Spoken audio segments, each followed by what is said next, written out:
Prej disa javësh, redaksia e Media Gjaxhit ka hedhur dritë mbi një nga ngjarjet më të rënda të sigurisë ushqimore që ka mbërthyer institucionin më të lartë të rendit publik, Policinë e Shtetit. Në 6 maj 2026, rreth 50 studentë të Akademisë së Sigurisë shfaqën të vjedha dhe simptoma të dyshuara elmimi, ku dyshimet binin mbi ushqimin. Këtë të fundit e siguronte kompania Sorial SHPK, asokohen pronësit Alma Tafanit. Por ulëmtimet e redaksisë kanë zbuluar një përplasje midis kompanisë Sorial dhe Institutit të Shëndetit Publik. Ky i fundit, që drejtohet nga Dorina Toçi, ja ka dorëzuar raportin epidemiologjik për elmimin e studentëve në prokurorinë e Tiranës. Sorial ka goditur drejt për drejt Institutin e Shëndetit Publik, duke vënë në dyshim akreditimin e laboratorëve të ISHP-s dhe njësisë vendore të kujdesit shëndetësor Tiranë. Megjithatë, Instituti i Shëndetit Publik nuk tërhiqet përpalla akuzës së Sorial. Instituti mbron hetimin epidemiologjik dhe pretendon se laboratorët e tij kanë certifikat akreditimi ndërkombëtare. Në përgjigjen që Sorial SHPK, tashmë në pronësi të Ramazan Trokës, i dërgoi Media Gjaxhit me 16 korrik 2026, kompania ngriti një pretendim të rëndë. Sipas saj, drejtoria e përgjithshme e akreditimit kishte konfirmuar zyrtarisht se laboratorët e Institutit të Shëndetit Publik dhe NJVKSH Tiranë, rezultatet e të cilëve ishin administruar gjatë trajtimit institucional të incidentit, nuk kanë qenë asnjëherë të akredituar nga autoriteti kombëtar i akreditimit. Sulmi i Sorial nuk është rastësor, sepse kompania kërkon të rrëzojë pikërisht provat që janë përdorur kundër saj në hetimin e incidentit të majit. Por Instituti i Shëndetit Publik ja kthen goditjen kompanisë. Institucioni sqaron fillimisht se nuk ka kryer analizat e ushqimeve. Pra, analiza që nxorri makaronat me Escherichia coli dhe Staphylococcus nuk është kryer nga Instituti i Shëndetit Publik, por nga Instituti i Sigurisë Ushqimore dhe Veterinarisë, ISUV, laboratorë të cilat janë të akredituara. Por ISHP shkon edhe më tej. Në përgjigjen zyrtare për Media Gjaxhit, institucioni thotë se ka laboratorë të cilët akreditohen nga institucione ndërkombëtare, duke përmendur Organizatën Botërore të Shëndetësisë dhe Qendrën Evropiane për Kontrollin e Smundjeve sipas llojit të shkaktarit. Sipas Institutit të Shëndetit Publik, laboratorët e tij janë pjesë e rrjeteve ndërkombëtare dhe laboratorëve të referencës së Bashkimit Evropian. Kryejnë kontroll të jashtëm të cilësisë dhe janë të dizenjuar si laborator referencë kombëtare. Madje, në përgjigjen përfundimtare, institucioni përdor një formulim edhe më të prerë. ISHP ka certifikat akreditimi nga institucione ndërkombëtare dhe kryen vazhdimisht vlerësimin e metodologjive laboratorike. Pra, palët janë përballë. Sorial SHPK godet laboratorët, ndërsa Institucioni i Shëndetit Publik mbron raportin që tashmë ka përfunduar në prokurorinë e Tiranës. Por goditja më e fortë ndaj mbrojtjes së kompanisë është se Instituti i Shëndetit Publik deklaron se raporti epidemiologjik nuk qëndron vetëm mbi analizat laboratorike që Sorial kundërshton. ISHP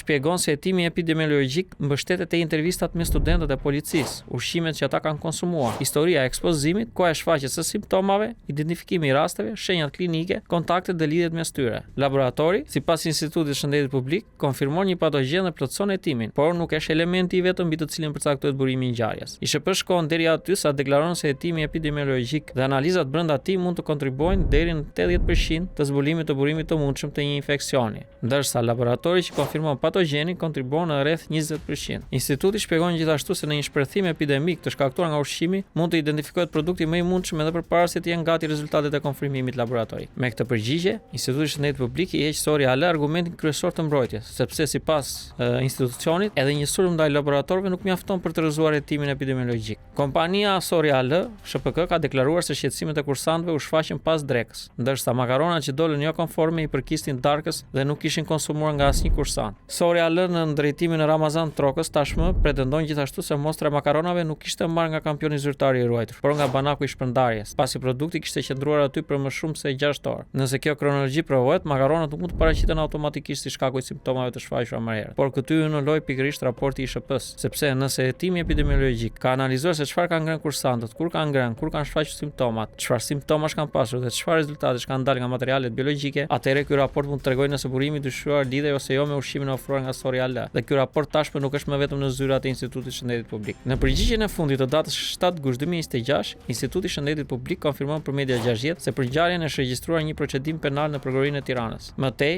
ISHP-ja thotë shprehimisht se dokumentacioni administruar prej tij, përfshirë materialet dhe dhënat e përgatitura në kuadër të vlerësimit epidemiologjik, është pjesë e hetimeve të dosjes së prokurorisë. Arsyeja për plasjes tashmë është e qartë. Sorial e Ramazan Trokës po përpiqet të rrëzojë provat që rëndojnë mbi ta, duke goditur laboratorët e ISHP-s dhe NJVKSH-s. Instituti i Shëndetit Publik përgjigjet se analizat e hetimit i tij kanë mbështetje ndërkombëtare dhe raporti i incidentit të maj tashmë ka futur në dosjen e prokurorisë. Nga ky moment, betejë nuk zhvillohet më vetëm me deklarata publike, por është pjesë e një hetimi penal. Ju pëlqeu kjo video? Atëherë bashkohuni me ne. Na ndiqni në Instagram, Facebook dhe TikTok dhe bëni subscribe në YouTube. Klikoni like dhe share dhe aktivizoni njoftimet për të mos humbur asnjë video të re. Faleminderit për mbështetjen.